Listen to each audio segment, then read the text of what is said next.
Jujur,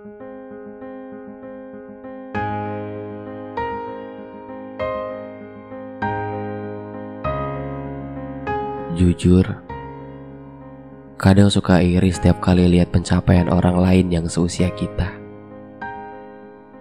Di umur yang sama, tapi kok mereka sudah punya ini ya?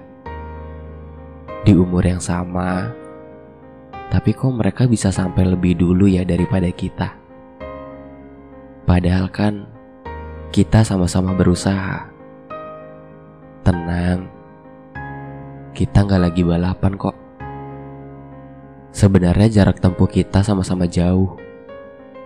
Hanya saja ada manusia yang dikasih beruntung lebih banyak daripada kita. Bukan berarti kita gak bisa, cuma belum dikasih aja. Setiap orang juga sekarang ini sedang sama-sama lari, cuma lintasan kita aja yang beda. Kadang kisah sedih kita lebih banyak daripada kisah bahagianya. Dan pada dasarnya juga kisah kita beda-beda. Ada yang usahanya sedikit tapi bisa lebih berhasil. Ada juga yang sudah mati-matian berjuang tapi masih belum dikasih hasil. Tenang, sekarang coba bayangkan ketika kita harus berlari di jalur orang lain, dimana kita gak tahu sedihnya gimana. Kita gak tahu cerita sedih di keluarganya seperti apa. Kita juga bahkan gak tahu jika sebenarnya di balik seseorang yang berhasil, kadang banyak sekali air mata yang ditahan.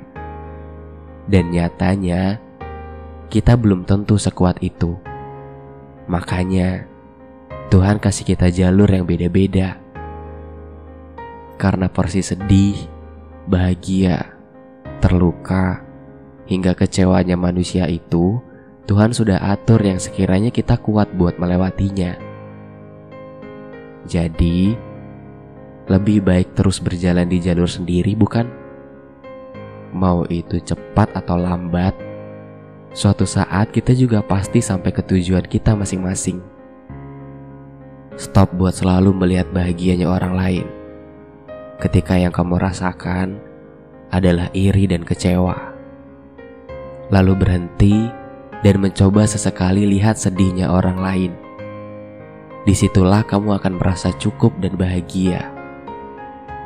Kita gak lagi balapan. Ketika orang lain sampai lebih dulu, kita beri tepuk tangan yang paling ikhlas. Dan ketika orang lain masih ada yang jauh tertinggal dari kita, coba sesekali dibantu. Atau sekadar dipastikan apakah dia benar-benar sedang baik-baik saja atau tidak.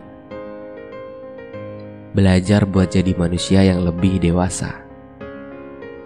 Memahami makna bahwa sedih akan berakhir bahagia. Dan bahagia bisa saja berujung sedih yang sulit kita tebak. Sama-sama berjuang sajalah. Perihal sampai tujuan itu kapan, lebih baik jangan dinanti, karena akan terasa lama dan membosankan. Lakukan saja yang terbaik setiap hari, dan selalu pastikan hati kita bersih. Karena setelah dipelajari, ternyata ketika hati kita bersih, kita akan selalu bisa melihat apapun dari segi positifnya.